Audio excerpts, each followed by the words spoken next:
నా హృదయపూర్వకమైన వందనాలు. ఇంతవరకు మీతో మాట్లాడిన ప్రతి మాట ఎవరి జీవితంలో వర్తిస్తుంది అని ఆలోచించగలిగితే, పరిశుద్ధ లేఖన భాగంలో మనమంతా లోకానికి చెప్తాం, మేము ఎవరు ఏమని చెప్తారు కదా, చెప్పండి, క్రైస్తవులు అని చెప్తారు. బైబుల్ చదివేవాళ్ళు ఎంతమంది? నిద్రలేసి తలకాయలు పైకెత్తి చేతులు పైకెత్తి చదివేవాళ్ళు ఎవరైనా ఉంటే ఎంతమంది చదువుతారు బైబిల్? మంచిదే. నేను వచ్చే ప్రశ్నకి మీకు కోపం రావచ్చేమో. క్రైస్తవులు అని ఎప్పుడు నామకరణం జరిగింది తెలుసా? ఎప్పుడు తెలుసా? ఎప్పుడు? టక్ చెప్పాలా? త్వరగా చెప్పండి. ఎప్పుడు క్రైస్తవుల నామకరణం వచ్చింది మన జీవితంలో? నీ మొఖం కాదా? లైవ్లో బాగా పోవాలి ఈ మాట కూడా. యేసు ప్రభు ఈ లోకంలోకి వచ్చిన తర్వాత యేసు ప్రభుని ఎరిగి ఏమండి ఆయన్ని వెంబడించే వాళ్ళ యొక్క జీవిత విధానాన్ని బట్టి క్రైస్తవులు. సరే, సో తర్వాత వస్తాం. పోతే నా వైపు చూడాలి. బైబిల్ చదివే ప్రతి ఒక్కరికి ఈ విషయాలు అర్థమై ఉంటాయి. బైబిల్లో క్రైస్తత్వం అనేది క్రీస్తు ఈ లోకంలో వచ్చిన తర్వాత క్రైస్తత్వం వచ్చింది. యేసు ప్రభు వచ్చిన తర్వాత క్రొత్త నిబంధన స్టార్ట్ అయింది. ఈ క్రొత్త నిబంధనలో క్రైస్తవులు అని ఎన్నిసార్లు ఉచ్చరించబడింది? ఎన్నిసార్లు? మిమ్మల్ని నాకన్నా ముదిరిపోయిన విశ్వాసులు మీరు. నేను అతి తక్కువ కాలంలో దేవుని మహాకృప మీ అందరి ప్రార్థన సాగుడుగా వచ్చాను. ఎన్నిసార్లు ఉంది? ఎన్నిసార్లు ఉంది? ఏడుందా? ఏడుందంటావా? వస్తా. క్రైస్తవులని ఏడుంది సార్ అంటే ఏం చెప్పాలి నీకు? ఆమె నా జనులు అంతేనా? క్రైస్తవులని లేదా? హల్లెలూయా.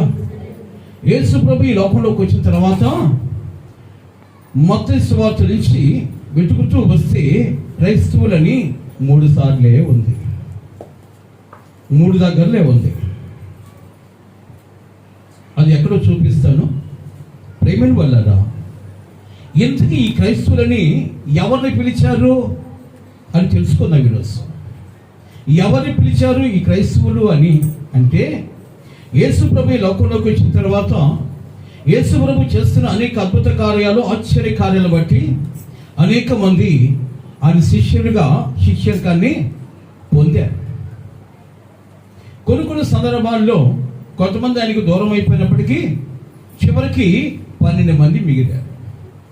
ఈ 12 మందిని కొన్ని ప్రాంతాలకి యేసు ప్రభుల వారు తండ్రిని దేవుని గురించి యేసు ప్రభు వచ్చిన ఆ యొక్క కారణాన్ని తెలియపరచమని, దేవుని ప్రేమను తెలియపరచమని చెప్పేసి కొన్ని ప్రాంతాలకు పంపించారు. కొన్ని ప్రాంతాలకు పంపించిన తర్వాత క్రైస్తవులు అనేది లోకానికి తెలియదు. క్రైస్తవులు అనేది లోకానికి తెలియదు. కానీ యేసు ప్రభుల వారు దాని దగ్గర ఉన్న శిష్యుల్ని లోకంలోకి పంపించిన తర్వాత ఒక ప్రాంతానికి వెళ్ళారు. ఆ ప్రాంతానికి వెళ్ళిన తర్వాత ఆ ప్రాంతపు వాసులు వారి వైపు విచిత్రంగా చూస్తూ ఉన్నారు, శ్రమ పడుతున్నారు. ఆకలి బాధ, వస్త్రహీనత అనే నా వైపు ఆకలి బాధ, వస్త్రహీనత, కరువు కాటకాలైనప్పటికీ కూడా వాళ్ళు తీసుకున్న నిర్ణయానికి మటుకు తల వంచకుండా నిలబడ్డారు. దేవుని స్తోత్రం, హల్లెలూయా. ఏ నిర్ణయంతో వాళ్ళు ముందుకు సాగుతున్నారో దాని నుంచి వినుతీయకుండా వాళ్ళు పడుతున్న ప్రయాస ఆశ్చర్యకరంగా ఆ ప్రాంతపు వాసులు చూస్తూ ఉన్నారు. జాగ్రత్తగా వినాలి. వీళ్ళు ఎవరి నిమిత్తము ఎవరి పనిముట్లుగా వెళ్ళారు అంటే, దేవాది దేవుని పనిముట్లుగా ఆ పని నిమిత్తము ఆ ప్రాంతాలకు వెళ్ళారు. అనేక ప్రాంతాలు వెళుతుంటే ఎన్నో సమస్యలు, ఎన్నో ఇబ్బందులు. ఆర్థిక సమస్య, నా వైపు చూడాలి. అప్పుల సమస్య వాళ్ళకి లేదనుకోండి. ఆర్థిక సమస్య, ఆహార సమస్య, ఎన్నో సమస్యలు వాళ్ళకు కబళిస్తూ ఉన్నా వాళ్ళు తీసుకున్న నిర్ణయాన్ని మటుకు చెయ్యి విడవక వాళ్ళ నిర్ణయము చొప్పున మనకు అలవాటు తలకాయ ఉంచుకోవడం. దేవుని స్తోత్రం. అది చాలా పొరపాటు అనేది మనకు తెలియదు. వాక్యం చెప్పేటప్పుడు బైబిల్ చూసేవాళ్ళు చాలా మంది అంటారు అది జబ్బు అంటారు. ప్రేమని వల్లరా మీరు తిట్టుకున్నా నాకు బాధలే. కొత్త సంవత్సరం పూట కొత్త ఆత్మీయత నా దేవుడు నాకు ఇచ్చిన కాక. ప్రియమైన వాళ్ళ వాళ్ళు ఎన్నో ఇబ్బందుల్లో కూడా, ఎన్నో సమస్యలు, ఎన్నో శోధనలో కూడా వాళ్ళు తీసుకున్న నిర్ణయాన్ని మటుకు విడిచిపెట్టడానికి ఇష్టపడలేదట. ఇంతకు వీళ్ళెవరు అనే ప్రశ్న వాళ్ళ అంతరంగంలో చోటు చేసుకుంది. వీళ్ళు ఏం పని చేయడానికి వచ్చారు, ఎందుకు వచ్చారు అంటే వాళ్ళతో ఏమంటాడు చూద్దాం. అపోస్తల కార్యము 11వ అధ్యాయం 26వ వాక్యం. అపోస్తల కార్యం 11 అమ్మా 11:26. వాళ్ళు కలిసి ఒక సంవత్సరం అంతయు సంఘములో ఉండి బహుజనులకు ఏం చేశారట? వాక్యమును బోధించుచుండిరి. మొట్టమొదటగా అంత్యోకయలో ఉన్న శిష్యులు క్రైస్తవులు అనబడి. ఇప్పుడు కూడా చెప్పట్లో ఉందా? మొట్టమొదటిగా క్రైస్తవులను ఎవరు పెట్టారంటే అంత్యోకయలో ఉన్న సంఘస్థులు. వాళ్ళ స్థితిని చూసి, వాళ్ళ తీర్మానాలు చూసి, వాళ్ళు బ్రతుకుతున్న ఏమాత్రం పైగలే మళ్ళా కావాల్సిన ఇస్తాను. మళ్ళీ ఇంటికి పోయి చదువుకోండి. అంత బైబిల్ పట్ల అంత పఠినం అంటే మీకు. వాళ్ళకి స్థితిగతులు చూసి, వాళ్ళు తీసుకున్న నిర్ణయాన్ని బట్టి, వాళ్ళు పడుతున్న ప్రయాసాన్ని బట్టి, వాళ్ళకి ఉద్దేశాన్ని బట్టి మొట్టమొదటిగా ఎక్కడ అనబడ్డారంట క్రైస్తవులని? ఎక్కడ అనబడ్డారట? అంత్యోకయలో. అంత్యోకయలో ఏమనబడ్డారైనా మనసులు? వాళ్ళు కలిసి ఒక సంవత్సరం అంతటా సంఘములో ఉండి ఏడున్నారట? మనం నెలలో 4 వారాలు, ఒక్కొక్క వారం వస్తే వస్తాం, లేకుంటే ఎగ్గొడతాం. మనకు చాలా బిజీ. ఒక సంవత్సరం అదే సంఘములో వారు ఉండి, సంఘములో ఉండి బహుజనులకు వాళ్ళు ఏం చేశారట? మనం ఏం చేస్తుంటాము? ఊళ్ళో విషయాలు చెప్తుంటాం వాళ్ళకి. ఎందుకంటే టైం పాస్ విషయాలు చాలా ఉంటాయి మన జీవితాల్లో. వాళ్ళొక సంవత్సరం ఆ సంఘంలో చేర్చబడి, ఒక సంవత్సరం పాటు ఆ సంఘములో వాళ్ళు చేర్చబడి ఏం చేశారంటమ్మా? బహుజనులకు వాళ్ళు ఏం చేశారు?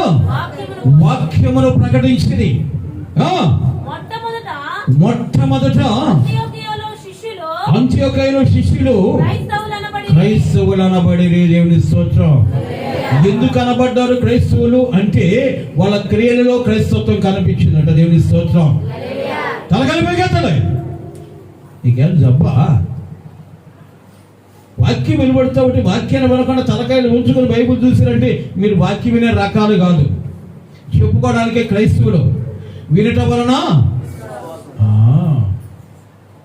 వినగలిగితే మీ ప్రవర్తన నూతన మార్పు వస్తుంది. మీరు మార్పు చెందితే సమాజము మీరు చెప్పబడ్డా అప్పుడు చెప్తారు. ఎవరని?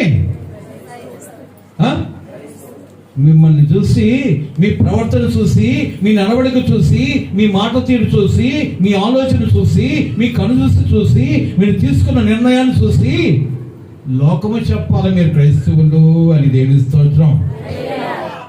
అంత్యోకయ సంఘానికి వెళ్ళినప్పుడు వాళ్ళు మీరు ఎవరయ్యా అని చెప్తే మేము క్రైస్తవులు అంటే ఎక్కడదో తెలియదు అనుకొని వాళ్ళు మేము క్రీస్తు పంపిస్తే వచ్చిన వాళ్ళమి, యేసు ప్రభు యొక్క జాడాలను నడిచే వాళ్ళమి, యేసు ప్రభు గురించి ప్రకటన చేయడానికి వచ్చాము అని చెప్పారా? లేదు. ఏం చెప్పనా? బహు సంవత్సర కాలము వాళ్ళ ప్రేమను చవి చూచారు. ఒక సంవత్సర కాలము బహు జనాలకు ఏం చేశారు? వాళ్ళు దేవుని వాక్యాన్ని ప్రకటన చూస్తూ ఉన్నారు. ఉంటే తిన్నారు, లేకపోతే వస్తున్నారు. ఉంటే కట్టుకున్నారు, లేకపోతే ఉన్న దాంట్లో తృప్తి పడ్డారు. ఈరోజు ఉన్నా లేకపోయినా సమృద్ధి కలిగి చేసే దేవుడు మా పక్షాన ఉన్నాడన్న తీర్మానం కలిగి ఉండాలి ఈరోజు క్రైస్తవుడిగా. దేవుని స్తోత్రం. ఈరోజు మనం చెప్పుకున్నాం మేము క్రైస్తవుడు అని చెప్పేసి. బైబిల్ మొత్తం చదివితే 3 దగ్గరలే ఉంది క్రైస్తవులు అని. 3 దగ్గరలే ఉంది క్రైస్తవులు అని. ఇప్పుడు మనమంతా ప్రబలించిన తర్వాత ప్రబలిన తర్వాత మనము చెప్పుకున్నాం క్రైస్తవులని. నువ్వు చెప్పడం కాదు క్రైస్తవులని, నీ క్రియలే లోకానికి చాటాలి క్రైస్తవులు అని. దేవుని స్తోత్రం. నువ్వు తీసుకున్న నిర్ణయమే చెప్పాలి క్రైస్తవులు అని. ఏమండి, మీరు తీసుకున్న నిర్ణయమే క్రైస్తవులు అని చెప్పాలి. ఈరోజు ఏ స్థితి కలిగి ఉన్నా ఒకసారి జ్ఞాపకం చేసుకోవాలి. ఎలాంటి విధి విధానం కలిగి ఉన్నావో జ్ఞాపకం చేసుకోవాలి. మీ స్థితిగతులు ఎట్టివో జ్ఞాపకం చేసుకోవాలి. యేసు ప్రభుని ఎరిగిన నీవు ఎలాంటి గుణాతిశయాలు కలిగి ఉన్నావో జ్ఞాపకం చేసుకోవాలి. యేసు ప్రభుని నమ్ముకోవడం గొప్పతనం కాదు, కానీ ఆయన ఉద్దేశానుసారంగా నువ్వు బ్రతుకుతూ ఉంటే నిన్ను బట్టి నీ దేవుడు మహిమ పరచబడతాడు. దేవుని స్తోత్రం. హల్లెలూయా, హల్లెలూయా. కాబట్టి ప్రియమైన వాళ్ళరా, ఈరోజు సమాజంలోకి పోయి యేసు ప్రభుని నమ్ముకోమని చెప్తే నీ ముఖం మీద గాండ్రించి ఉమ్మేస్తారు వాళ్ళు. అవునా కదా? ఎందుకు అంటే ఈ దేవుడు మంచివాడు, గొప్పోడు, ఇయ్యాస్తాడు అన్నావు, నీ బతుకు ఎలాగెందుకు ఉంది అని నీ మీద ఒక రాయేస్తారు, కానీ నీ మాటకి లోబడరు. కాబట్టి నువ్వు మౌనంగా ఉంటూ నీ క్రియల ద్వారా నీ తండ్రిని దేవుని ప్రకటన చేయాలి. దేవుని స్తోత్రం. హల్లెలూయా. ఈరోజు సేవకులుగా వాళ్ళలో క్రియ ఉంది, విశ్వాసం ఉంది కనుక వాళ్ళు ధైర్యంగా సువార్త ప్రకటించడానికి ముందుకు సాగుతారు. దేవుని స్తోత్రం. ఎందుకో తెలుసా? బ్రతికినా చనిపోయినా దేవుని మహిమార్థంగా బ్రతకాలన్నది ఉద్దేశం గనక రాళ్ళు కొట్టి చంపుతూ ఉన్న యేసు ప్రభు నమ్ముకోమని చెప్పాడు ఒక మహాభక్తుడు. ఎవరైనా చివరి శ్వాస బదులుతో కూడా ఒక మాట అన్నాడు, ప్రభువా వీళ్ళు చేసింది ఏదో వీళ్ళకి తెలియదు కాబట్టి వీళ్ళ మీద నేరస్థాపన ఉంచకూడదు. ఆమేన్. ఈరోజు అతను క్రైస్తవుడు అయ్యాడా లేదా? ఈ రోజు నువ్వు క్రైస్తవురాలు అని చెప్పుకోవడానికి అర్హత ఉందో లేదో ఆలోచన నువ్వు కలిగి ఉండాలి. చెప్పకూడదని తప్పు చెప్పట్లేదు, చెప్పాలి. ఎప్పుడో తెలుసా? నీ ప్రాణాత్మ దేహాలు దేవుని కొరకు నిలబడ్డప్పుడు. దేవుని స్తోత్రం. నీ క్రైస్తత్వం ఏమిటో చాటగలిగినప్పుడు. ఈరోజు ఎందుకు నీ కుటుంబంలో సమస్యలు, ఎందుకు ఇబ్బందులు, ఎందుకు రోగము, ఎందుకు శాపము? ప్రేమైన వాళ్ళరా, నేను ఒకటే నా ప్రభుని అడిగాను. నా కరోనా వచ్చినప్పుడు చనిపోవడానికి సిద్ధమే, నా బిడ్డ మీదకి రానివ్వకు. ఒకవేళ ఎవరికైనా సోకిందని తెలిసిన రోజు నేను సూసైడ్ చేసుకుంటాను కదా, మందుగా మింగను.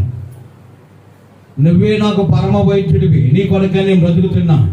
నా ఇంట్లో వాళ్ళ కొరకు నేను బ్రతకట్లేదు, నీ కొరకే నేను బ్రతుకుతున్నా. ఏమే వాళ్ళు చెప్పేవా అన్నట్టు మేము అక్క చూస్తుంటే హల్లెలూయా, హల్లెలూయా. దేవుని మహాకృప మీ అందరి ప్రార్థన. సంఘానికి సిలువ వేయబడ్డాను ఎప్పుడో. ఇప్పుడు మమ్మల్ని మన పెద్దసేవలేమని గట్టిగా బెగించమంటావు అన్నట్టు మీ మకాలు చూస్తుంటే హల్లెలూయా. ఈరోజు క్రైస్తవులను చెప్పుకోవడం గొప్పతనం కాదండి. ఈరోజు లేఖనాలు తిరిగేస్తే క్రైస్తవులని అతి తక్కువ మందిని పిలిచారు. ఈరోజు క్రీస్తునికి బాప్తిసం తీసుకున్న తర్వాత మన క్రైస్తవులని కాదట్లేదు, కానీ ఎప్పుడైతే మనసులో బాప్తిసం తీసుకున్నావో నీ పాత బ్రతుకుని విడిచిపెట్టి నూతనమైన జీవితాన్ని నువ్వు కలిగి సమాజంలో తిరుగుతున్నప్పుడు ఎవరో నీ గురించి చెప్పట్లేదు, కానీ సమాజమే నీ క్రైస్తత్వాన్ని చాటుతుంది. కొట్టు చెప్పట్లేదు, సమాజమే నీ క్రైస్తత్వాన్ని చాటుతుంది.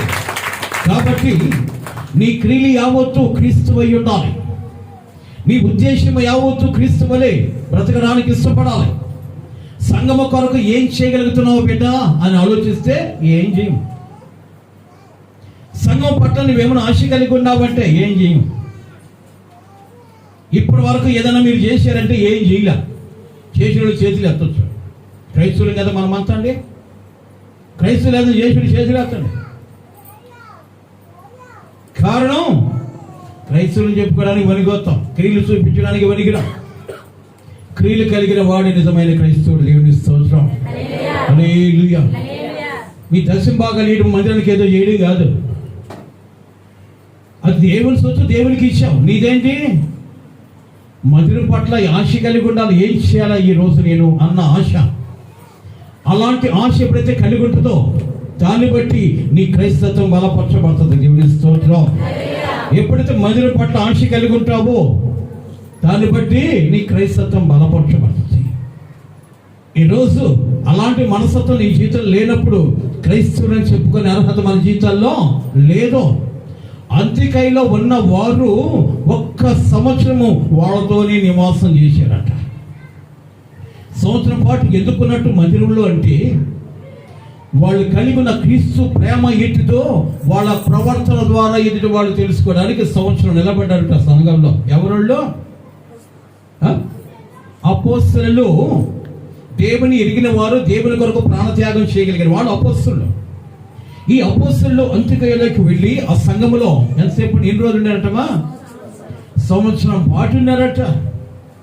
సంవత్సరం పాటు ఆ సంఘములో ఉంటే యేసు ప్రభు నమ్మకమని ఆయన చెప్పారా? లేదు. క్రీస్తు ప్రేమ వాళ్ళ ప్రవర్తనలో చూపిస్తూ ఉన్నారట. దేవుని స్తోత్రం. క్రీస్తు ప్రేమ ఆ సంఘములో వాళ్ళ ప్రవర్తనలో చూపిస్తూ ఉంటే సంవత్సరం తర్వాత ఏమనబడ్డారంటే వాళ్ళు? చదువునానా? కలిసి ఒక సంవత్సరం అంతయు సంఘములో ఉండి బహుజనులకు వాక్యమును బోధించిరి. మొట్టమొదట అంత్యొకయలో శిష్యులు క్రైస్తవులు అనబడిన దేవుని స్తోత్రం. హల్లెలూయా, హల్లెలూయా. మొట్టమొదటగా క్రైస్తవులని దేవుని యొక్క సన్నిధిలో నామకరణం చేయబడింది. ఈరోజు నువ్వు క్రైస్తవుని చెప్పుకోవద్దని చెప్పట్లేదు, క్రైస్తవులను చెప్పుకోవడం చెప్పట్లేదు. నువ్వు చెప్పడం కంటే సమాజం నేను గురించి ప్రకటన చేయాలి. నిజమైన క్రైస్తవులు వీరు అని దేవుని స్తోత్రం. నిజమైన క్రైస్తవులు అలా ఎలాగంటే నీ ప్రవర్తన చెప్పాలి. ఆ ప్రవర్తన వాళ్ళకి చెప్పడానికి 1 సంవత్సరం పట్టిందట. 1 సంవత్సరానికి మొట్టమొదటిగా ఆ పిలుపు వినబడింది ఎవరి ద్వారా అంటే అపోస్తలుల ద్వారా. ప్రాణత్యాగం చేయడానికి ఇష్టపడ్డారు కానీ ప్రభువును ప్రకటించకుండా ఏ రోజు ఉండని వాళ్ళు కాదు. దాన్ని బట్టి వాళ్ళ యొక్క త్యాగపూరితమైన జీవితాన్ని బట్టి అక్కడ ప్రజలు వారిని ఏమన్నారు తెలుసా? వీళ్ళు క్రైస్తవులు అనబడ్డారు, క్రైస్తవులని పిలువబడ్డారు. దేవుని స్తోత్రం. ఈరోజు నీ భర్త ఏదంటేనే ఓర్చుకోలేవు. నీ క్రైస్తత్వం ఏమేడ్చింది? భర్త అంటే ఓర్చుకోలేకపోతే పక్కన వాళ్ళంటే ఏం ఓర్చుకుంటావు? నీ క్రైస్తత్వం ఏమేడ్చింది?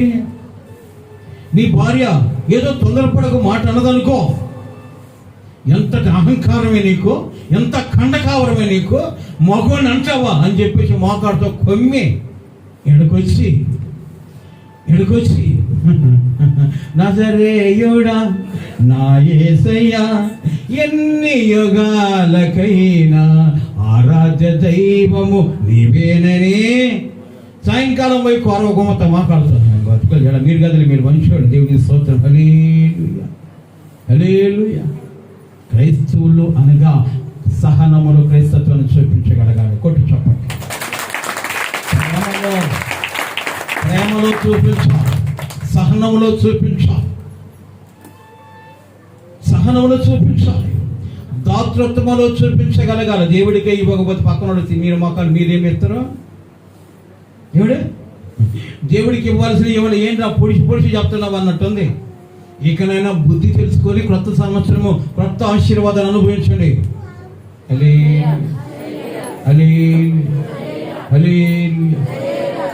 సంఘ పెద్దలు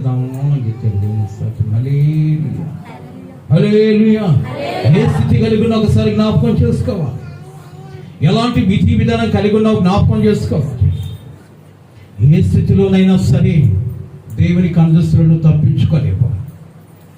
నేను ఆదివారం సాయంకాలం అయితే నాకు ఒక భయము ఏంటి అంటే, మీరు ఇచ్చిన బలమైన కానుకలు చిల్లర మార్చి చేస్తారు కదా, మీరు చిల్లర మొక్కాలి. దేవుని స్తోత్రం. ఏం నేను చెప్పలే, మీ మనసే చెప్తాను. బలంగా చేస్తారు కొంతమంది చిరిగిపోయిన కాగితాలు. ఎందుకో తెలుసా? వాళ్ళకి ఎట్టా మారవు. యేసు ప్రభు అంగడి తిరిగి మార్చుకుంటాడని. దేవుని స్తోత్రం. చెప్పండి అమ్మా, అల్లు చెప్పండి. ఏరేరు తీసుకొస్తారు చిరిగిపోయిన కాగితాలు. ఒక ఆమె నా కాగితం తీసుకొని, సార్ దీనికి జిల్లేడు పాలు పూసి సార్ అంది. ఏంటి జిల్లేడు పాలు పోస్తారా? నోటికంటే అవును సార్ జిల్లేడు పాలు పూసుకొని అతికిచ్చేస్తే తెలియకుండా అతుక్కుంటుందంట. మీరు కూడా అట్లా అతుక్కున్నట్టున్నారు లోకానికి ఏదో పాలు పోసుకొని. దేవుని స్తోత్రం. హల్లెలూయా హల్లెలూయా. ఎందుకు మొక్కలు అట్లా పెట్టుకుంటారు అల్లిగా చెప్పకుండా? మేము కూడా అంతే కదా, ఇక మీకు కదా ఎట్ట అయిపోయిందా? హల్లెలూయా హల్లెలూయా. ఆ స్థితిలోకి రాబాకండి. మీరు ఇచ్చే ప్రతిదీ కూడా అది మీకు వీలు కలుగు చేస్తుంది. దేవుని స్తోత్రం. హల్లెలూయా. కాబట్టి ప్రియమైన వాళ్ళరా, ఈరోజు క్రైస్తవుని చెప్పుకునే అర్హత ఎక్కడి నుంచి వస్తుందంటే దేవుడి చెప్పిన ప్రతి నిర్ణయానికి లోబడ్డప్పుడు నువ్వు క్రైస్తవుని పిలువబడతావు. దేవుని స్తోత్రం. హల్లెలూయా. అపోస్తలుడైన పౌలండి క్రైస్తవుడిగానే బ్రతుకుతున్నాడండి. మనకు తెలుసు కదా, పౌలు క్రైస్తవుల మీద తాండవాడుతున్నాడు. క్రీస్తు ఆడరా దేవుడా, ఏపోయిండాడని చెప్పి రేపుకుంటా పోతున్నాడు. అరే వీడు పతనమైపోతున్నాడు అనుకున్న ప్రభు వాడికి ఎదురొచ్చి కళ్ళ మీద కొట్టాడంట. నన్ను చూడలేని కళ్ళు నీకెందుకు అని చెప్పేసి ఒక్క బర్ల పడ్డాడు. ఆయన పేరు పేరు సౌలు. పేరు మారింది. పౌలా పౌలా పౌలా అంటే అర్థం ఏంటి?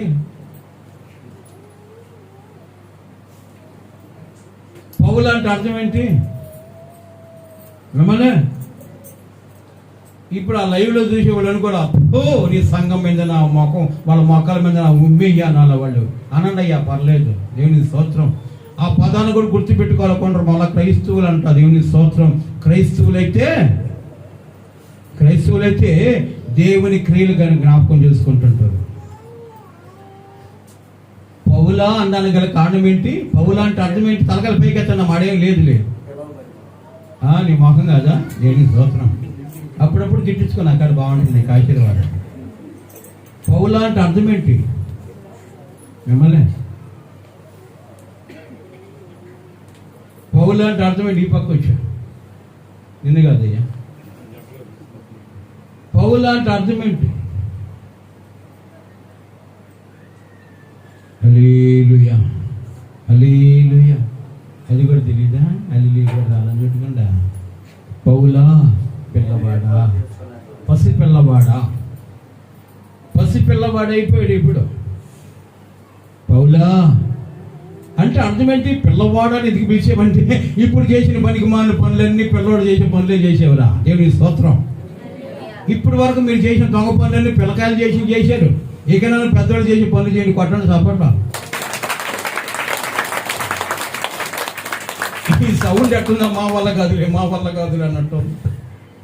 కొత్త సంవత్సరం కానీ ఇంకో కొత్త సంవత్సరం కానీ మా బతుకుల మటుకు పాతగానే ఉండాలన్నట్టు మీకు చప్పట్లు కొట్టడం. దేవుని స్తోత్రం. హల్లెలూయా. ప్రియమైన వాళ్ళారా, పౌలు సౌలుగా ఉన్నప్పుడు భయంకరంగా వేధించాడు. ప్రపంచంలో క్రైస్తవుల మీద తాండవించాడు. ఎప్పుడైతే ప్రభు పట్టుకున్నాడో పౌలయ్యాడు, పిల్లవాడయ్యాడు. ఈ పిల్లవాడు ఏం చేస్తాడు తెలుసా? అంతకుముందు కత్తి పెట్టినాడు, ఎదుటోళ్ళ కాళ్ళు పట్టుకున్నాడు. పోయి దేవుని స్తోత్రం. కొట్టబడ్డా నాకేం సరమా? ఇప్పుడు మీకు చెప్పట్టుకున్న సౌండ్ ఏంటి తెలుసా? నేను మాట్లాడుతున్నా అవన్నీ కొట్టుకుంటున్నాను, మాకెనబడకూడదు అన్నట్టు. దేవుని స్తోత్రం. పౌలు కత్తి పట్టిన పౌలు ప్రభు వైపు చూసిన తర్వాత నా వైపు చూడాలి. పౌలు కత్తి పట్టిన సౌలు పౌలైన తర్వాత, పసిపిల్లవాడైన తర్వాత, ఇప్పటి వరకు నువ్వు చేసిన పనికిమాలిన పనులన్నీ పిల్ల చేస్తాలు చేసిన పనులురా.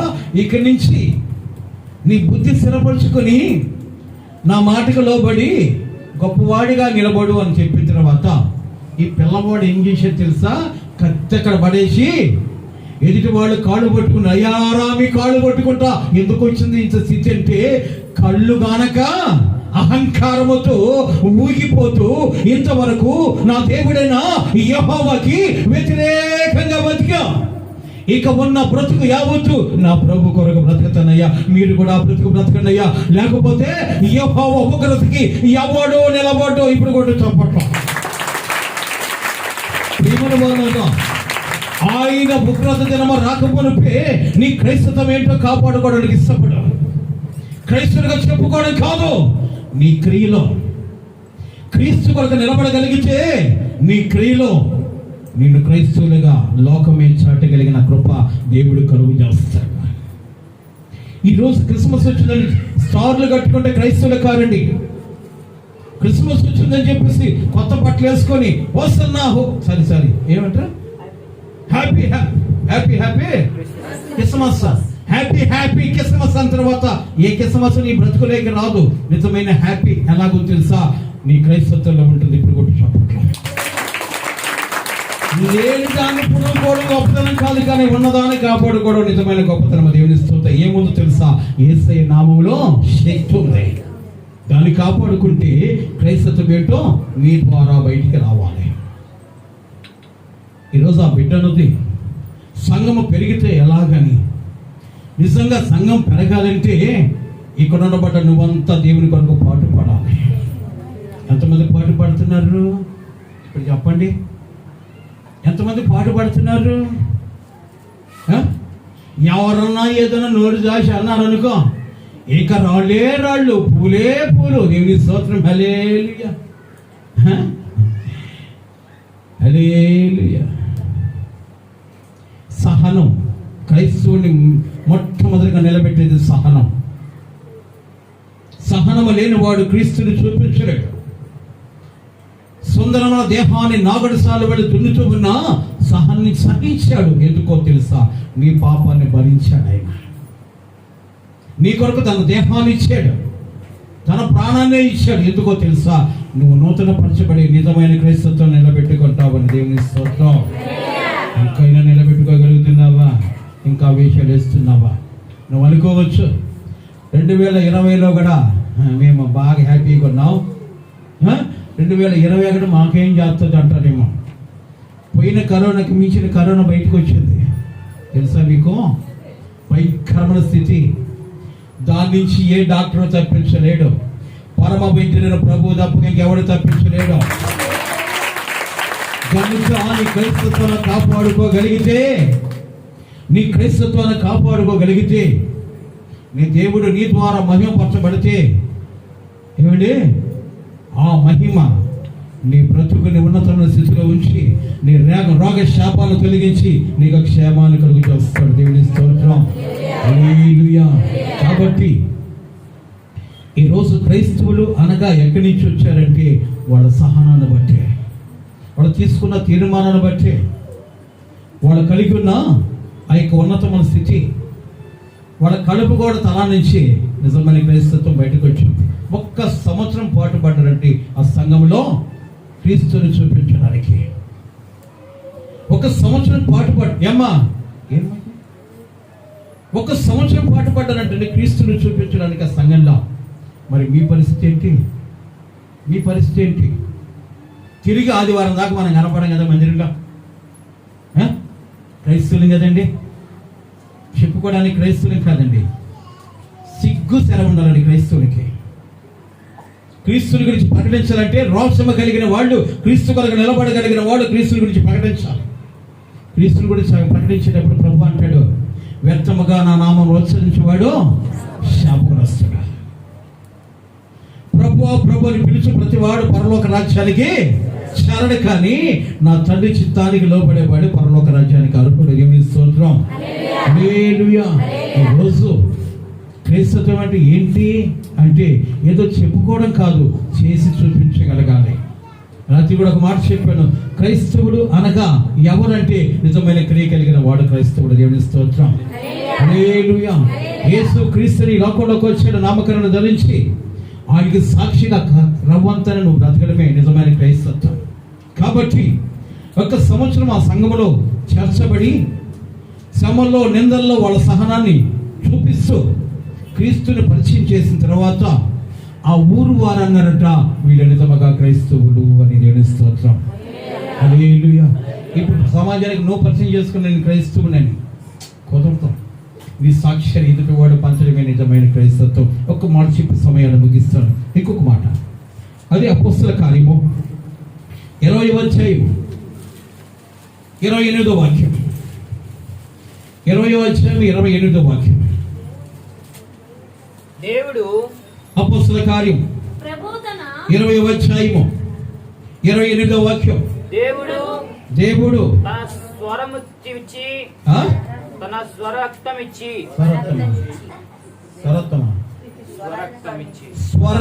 ఇచ్చి సంపాదించిన తన సంఘమును కాయుటకు పరిశుద్ధాత్మ ఏమ్మా వినాలి, వింటూ చదవండి. ఏంటా పరిశుద్ధాత్మ మొదటి చదవయ్యా. దేవుడు తన స్వరక్తం ఇచ్చి సంపాదించిన తన సంఘమును కాయుటకు పరిశుద్ధాత్మ మిమ్మును దేని యందు అధ్యక్షులుగా నిన్ను అధ్యక్షులుగా ఉంచును ఆ యావత్తు మందను గూర్చియు మీ మట్టుకు మిమ్మును గూర్చియు జాగ్రత్తగా ఉండుడి. నేను వెళ్ళిన తర్వాత క్రూరమైన తోడేళ్ళు మీలో ప్రవేశించునని నాకు తెలియను. వారు మందను కనికరింపరు మరియు వాళ్ళు మందను కనికరింపరు. నువ్వు పెట్టేదాని కొరకు భోంచేసి నీకు ప్రేమను చూపించి నువ్వు పతనమైపోతున్నా నీ మీద అధికారము చూపరు. దేవుని మార్గాన్ని ప్రకటన చేయడం దేవుని స్తోత్రం. హల్లెలూయా. కాబట్టి మీ మట్టుకు మీరు జాగ్రత్తగా ఉండి ప్రతి ప్రవర్తనకు లోపడుతూ దైవ సేవకుడి హెచ్చరిక లోపడుతూ ఆయనకి ఎవరికి ప్రభువుకి మాదిరికరంగా ఉండడానికి ఇష్టపడండి. దేవుని స్తోత్రం. ఈరోజు నిన్ను ఎలా కొన్నాడు ఒక మాట చెప్పనా? ఎలా కొన్నాడట? క్రయధనముగా దేవుడికి వెళ్ళాల్సిన మటుకు మనం మింగేస్తాం. క్రయధనంగా ఆల్ అవుటే మొత్తం. దేవుని స్తోత్రం. ఆల్ అవుట్ లాగానే సార్ మాయా ఈ చూరిస్తానే ఏంది నువ్వే కనపడుతుంది ఎదురుగా. దేవుని స్తోత్రం. అలా వాళ్ళకి ఇచ్చాను బొదులా, వాళ్ళు ఇచ్చిన తర్వాత ఇస్తాలే. హల్లెలూయా. యేసు ప్రభు ఎలా కొన్నాడు నిన్ను? తన స్వరక్తముతో క్రయధనముగా నిన్ను కొన్నాడు. తన రక్తమే ఇచ్చి నేను కొనుక్కుంటే ఆయనకి ఇవ్వాల్సిందంటే నీకెందుకు అంత బాధ? దేవుని స్తోత్రం. హల్లెలూయా. అది కూడా మింగేసి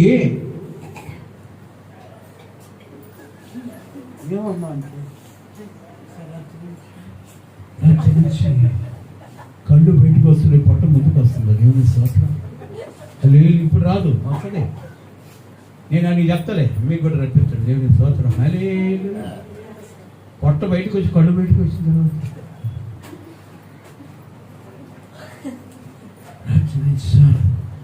అసలు ఒకటి ఆయాసం. ఎందుకని కారణం ఏంటి?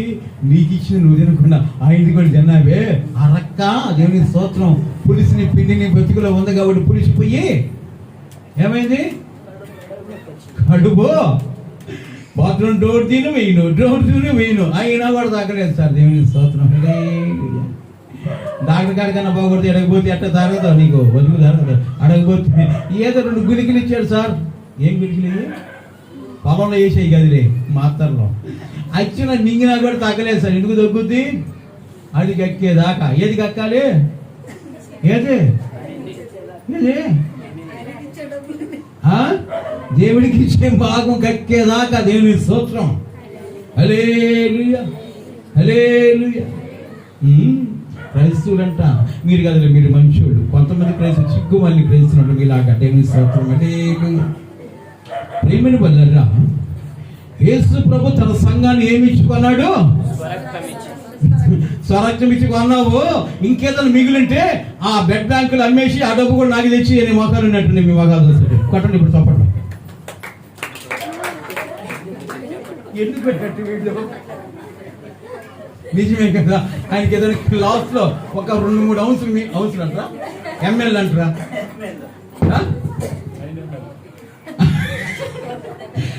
కొన్ని ఎమ్మెల్యేలు అంటే బ్లడ్ బ్యాంకులు అమ్మి ఆ డబ్బు తీసుకొచ్చి ఇచ్చినా కూడా మేము కూడా తింటాం, మాకు సాడడం లేదు. దేవుని స్తోత్రం.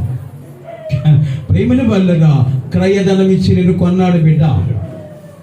క్రయదానం ఇచ్చినవు అన్నాడు. లేదంటే ఎప్పుడో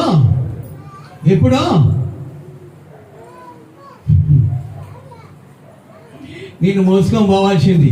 కానీ దేవుని కనికరం ద్వారా క్రయదానం ఇచ్చి కొన్నాడు కాబట్టి ఇంతవరకు నువ్వు సావుకడ ఎంత కింద కూర్చున్నావు.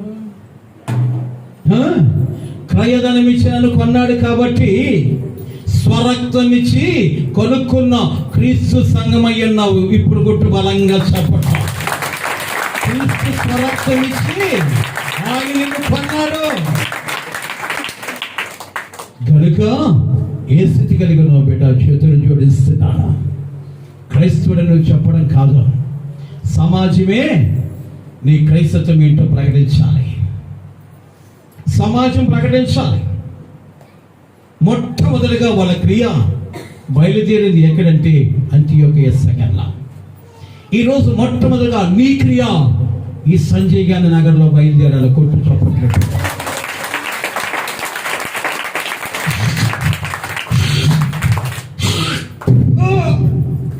ఇక్కడ బతుకులు జాడ ఆదివారం చూస్తే పెద్ద పెద్ద ముసుగులే వస్తారు.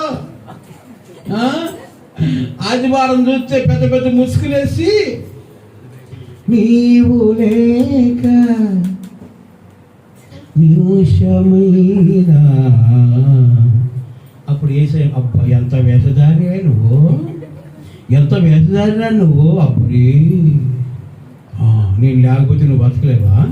నా డబ్బే మింగినోడివి, నా బాగానే మింగేసి నేను లేకుంటే బతకలేవా? ఓహో నిజమేలే. అవి తిన్నావు కదా, నన్ను కూడా తినడానికి ప్లాన్ వేసినట్టుండవు. అందుకని ఏమి లేకని పాడుతున్నావు. దేవుని స్తోత్రం. మీరన్నా నవ్వుకోండి అయ్యా. దేవుని స్తోత్రం. వెళ్ళి మాకు అది ఎట్టండి. మీరు కాదమ్మా, మీరు మంచివాడు. నీవు లేక నిమిషమైన బ్రతుకలేను నా యేసయ్యా. హల్లెలూయా, హల్లెలూయా. ఏ స్థితి కలిగిన బిడ్డ? క్రైస్తవులు అని ఎవరు చెప్పాలంటే నువ్వు చెప్పడం కాదు, కానీ నీ క్రియ పలకాలి. అక్కడ నీ క్రియ చూపించాలి. క్రైస్తవులు అని దేవుని స్తోత్రం. హల్లెలూయా. నేను సంఘం, నేను సువార్త చేశాను, దేవుడి గురించి ప్రకటించాను అంటే నా సొంతగా నా మందిరాల్లో తప్పక నేను బయటికి వెళ్ళిపోతే నా సొంతంగా ఎప్పుడు నేను ప్రకటించేయను. నా క్రియ సువార్త చేస్తుంది. దేవుని స్తోత్రం.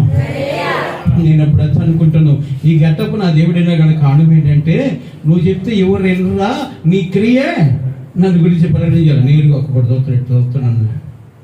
ఈడట్ట వస్తాడు అనుకుంటాను నేను. అట్లాక వాడు ఆత్రం పట్టలేక కడుపుపరం అయిపోయి పులిసింది ఎక్కువైపోయి నా దగ్గరికి వచ్చి, సార్ మీరు ఎవరు సార్ అంటాడు. అరే నేను కనపడడానికి నేను మనిషిని కదా. అట్లా వస్తారు. ఇంకేంటి అంటే అసలు నేను చూసాక సపరేట్గా ఉంటుంది కదా సార్, నేను దైవ సేవకుడిని.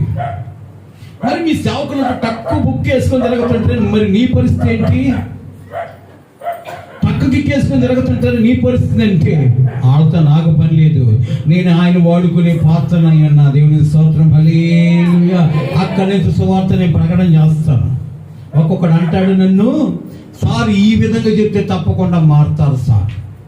మీ వాళ్ళుగాను నోరు తీర్చాడు అనుకో, ఆ చెట్టు దేవత, ఆ పొట్ట దేవత, ఆ ఈడు దేవత, ఈడు దేవత, మా దేవుడే దేవుడు. చెప్పకూడదని చెప్పట్లేదు, నేను కూడా చెప్తా. కానీ క్లారిటీ ప్రకారం చెప్తే నీ మాటకు లోబడతారు వాళ్ళు. నిజమైన క్రైస్తవం ఏంటో నువ్వు చూపించగలగాలి క్రీస్తు మాటల్లో. దేవుని స్తోత్రం. నీ మాటలు ఎట్లుంటే తెలుసా? ఊరోళ్ళ కొంప మీద అగ్గిపోసినట్టే ఉంటుంది. దేవుని స్తోత్రం. మీరు కాదు, మీరు మంచోడు. దేవుని స్తోత్రం. హల్లెలూయా. అది కాదండి, అది కాదు. నువ్వు ఎప్పుడైతే సంఘములో చేర్చబడ్డావో, ఎప్పుడైతే మొదటి బాప్తిసం తీసుకున్నావో, ఆ దినం నుంచి నీ ప్రతి క్రియ క్రీస్తుదై ఉండాలి. కొట్టు చప్పట్ల. నీ ప్రతి క్రియ క్రీస్తుదై ఉండాలి. కానీ మనకుండబడ్డ పనికి మళ్ళీ మంచి మనస్తత్వం ఏంటి తెలుసా? వాళ్ళకన్నా మేమే గొప్పలే అనుకున్నాడు. ఎందుకు పనికిరావు? నువ్వు కాపాడుకోవడానికి క్రీస్తు వైపు చూడాలి, కానీ జనాల వైపు చూడకూడదు. ఒక చిన్న మాట చెప్తాను, మీరు విన్నారు, మళ్ళా చెప్తాను. ఒక యవనస్తురాలు ఆ రోజు మందిరానికి రానని చెప్పింది మావాడు మాదిరిగా. నేను పెద్ద పండుగ దాకుంటే ఆ తర్వాత నేను చిన్న పండుగ చేసుకుంటాను అంటాడు. కానీ మేడ వంచి తీసుకొచ్చాడు ఈరోజు దేవుడు. దేవుని స్తోత్రం. హల్లెలూయా. అల్లిమిల్లి దేవుని స్తోత్రం. ఎవరిని ఏ టైపులు పట్టుకుని వాళ్ళు పట్టుకొచ్చాడు ఆయన. ఒక రోజుకి మాట అనకపోతే తొక్కి కాలు పెట్టి లాగి చేసుకొని తోస్తాడు. మంచిదే. ఒక యవనస్తురాలు ఇంట్లో వాళ్ళంతా రెడీ అయిపోతే యవనస్తురాలు మట్టుకు మరి రెడీ కాకుండా కూర్చోందట. అయితే మా పిల్లకాయలు కూడా అప్పుడప్పుడు ఎక్కడతారు అనమాట. ఆ పిల్ల వస్తేనే నేను వస్తా, లేకుంటే నా రాను అంట. ఆ పిల్ల కోసం వస్తుంది కానీ ప్రభు కోసం రాదు ఒక్కొక్క పిల్ల. మా పిల్లకాయలు కూడా ఆ టైపే. ఆ టైపులోనే ఒక పిల్ల మందిరానికి రాకుండా మూర్ఖం వేసిందట. వాళ్ళ తండ్రి అన్నాడట, నాన్న ఈ ఒక్కరోజు రమ్మా, ఈ ఒక్కరోజుకి రా, నేను చెప్తే ఒక మాట ఆడికి వచ్చింది అని చెప్తా, ఆ మాట ప్రకారం నువ్వు ప్రవర్తించేసి ఒక అరగంటలో నీకు నచ్చకపోతే వచ్చేయాలంట. అప్పుడు అమ్మాయి చెప్తుంట, ఆ ఎక్క ఎట్టాడిది, ఈ అన్న ఎట్టాడు, ఆ పిల్ల ఎట్టాడిది, ఈ పిల్ల ఎట్టాడిది, నేను వాళ్ళ మధ్య కూర్చోలేకున్నాను, వాళ్ళ మాటలు నేను లేకున్నాను, వాళ్ళు ఏవేవో మాట్లాడుకుంటారు, దేవుడి మాటలు వినకుండా ఏవేవో సోది కబుర్లు చెప్పుకుంటా, ఆడ గురించి ఏళ్ళ గురించి మాట్లాడుకుంటా, కొడ నుంచి కోతులాగా కిక్కి అనుకుంటా మందిరంలో కూడా కూర్చొని అలాంటివి నాకు పట్టట్లేదు, అందుకని నేను మందిరానికి రాను. ఈ ఒక్కరోజుకి రమ్మా, ఈ ఒక్కరోజుకి రా. సరే డాడీ నీ కోసంగా వస్తున్నా. ఓకే. నేరుగా మందిలోకి వెళ్ళి అక్కడ పెట్టిన ఆ వాటర్ బాటిల్, వాటర్ క్యానల్ దగ్గర గ్లాసు నిండా నీళ్లు ముంచుకురామ్మా అన్నాడంట. తండ్రి తాగడానికి ఏమో అని చెప్పేసి ఎలుతి లేకుండా తీసుకురామ్మా అన్నాడంట. ఎలుతి లేకుండా తీసుకొచ్చింది. అలాగే పట్టుకోమ్మా, తాగు డాడీ. తాగడానికి కాదమ్మా, నేను ఒక పని చెప్తాను, దాన్ని చేయి, నీకు నచ్చకపోతే వెళ్ళిపోతాడు. నీరు పట్టుకుంది. ఇప్పుడు ఏం చేయమంటాడు డాడీ అంటే, ఈ మందిరం చుట్టూ 3 సార్లు తిరిగేసిరా నా దగ్గరికి, చుక్క బయట పడకుండా జాగ్రత్తగా పట్టుకున్నా. ఇప్పుడు ఏం చేయాలి? పిల్ల గ్లాసు పట్టుకుంది, నీళ్లు ఒలిగిపోతాయేమో అని చెప్పేసి దాని సైజు చూస్తా తిరుగుతుందంట మందిరం చుట్టూ. ఏం సైజు చూస్తుంది? గ్లాసు వైపే, గ్లాసులో ఉన్న నీళ్లు ఒలిగిపోతాయేమో అని చెప్పేసి గ్లాసు వైపు చూస్తూ చాలా జాగ్రత్తగా అడిగేసుకుంటూ 3 సార్లు తిరిగేసి మందిరం ముందు నా తండ్రి దగ్గరికి వచ్చి, నాన్నగారు సాధించానదంట. అమ్మా చుక్క కూడా కింద పడకుండా కాపాడవు తల్లి, ఎంత గొప్పదని అమ్మా. మరి ఎలాగా అంటే, ఇవి దొరికిపోతాయేమో అని చెప్పేసి, ఎవరైనా ఎదురొస్తే దొరికిపోతాయని చెప్పేసి వాళ్ళ వైపు చూడకుండా వీళ్ళ వైపు, దీని వైపే చూసుకుంటూ దీనిని భద్రంగా కాపాడుకొచ్చాను. అవునమ్మా, యేసు ప్రభు నీకు ఇచ్చిన పద్ధతులను కూడా పక్క వాళ్ళ వైపు చూస్తే నీ పరిశుద్ధత కారిపోద్దమ్మా, దీని వైపే చూడగలిగితే నీ పరిశుద్ధాత్మను దేవుడు నేను పాపిస్తాడు. ఎవరి వైపు చూస్తున్నావు ఈరోజు? ఎవరి వైపు చూడడానికి ఇష్టపడుతున్న పక్క వాళ్ళ వైపు చూస్తే నీ బ్రతుకు పతనమైపోద్ది. కానీ ప్రభు వైపు చూడగలిగితే నీ బ్రతుకు మరి నూతనపరచబడి నీ ద్వారా క్రైస్తవం లోకానికి చాటగలిగిన సత్తా దేవుడు ఇస్తాడు. దేవుని స్తోత్రం. హల్లెలూయా. ఏ స్థితి కలిగి ఉన్నావు బిడ్డ, జ్ఞాపకం చేసుకో. క్రైస్తవులు అనేది యేసు ప్రభు లోకంలోకి వచ్చిన తర్వాత మొట్టమొదటిగా అపోస్తలులైన ఆ శిష్యుల ద్వారా వాళ్ళ గుణగణాలను బట్టి, వాళ్ళ ప్రవర్తన బట్టి, వాళ్ళ ప్రయాసాలను బట్టి మొట్టమొదటిగా అంత్యొకయలో ఉన్న సంఘములో ఉన్న ఆ సంఘస్థులు అంటారంట, వీళ్ళు నిజముగా క్రైస్తవులు అని.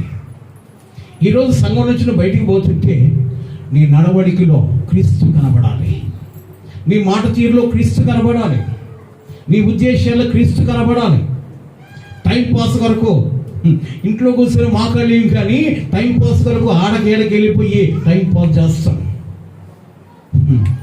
దీని ద్వారా నీకుండబడ్డ ఆత్మీయత జారిపోతే కానీ స్థిరపరచబడతాం. నీకున్న టయాన్ని దేవుడితో గడపడానికి ఇష్టపడి బిడ్డ.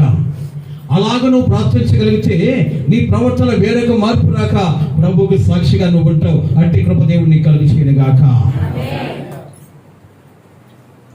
ఈరోజు నిన్ను నీవుగా పరిశోధించుకొని బలపరుచుకున్న దినం గనుక బలలో చేయి వేయాలి, నా పాత జీవితాన్ని విడిచిపెట్టి క్రొత్త బ్రతుకులో నేను ముందుకు సాగాలి అని చెప్పేసి ఒక తీర్మానం కలిగిన బిడ్డవైతే బలలో చేయి వేయడానికి లైన్లో కూర్చో.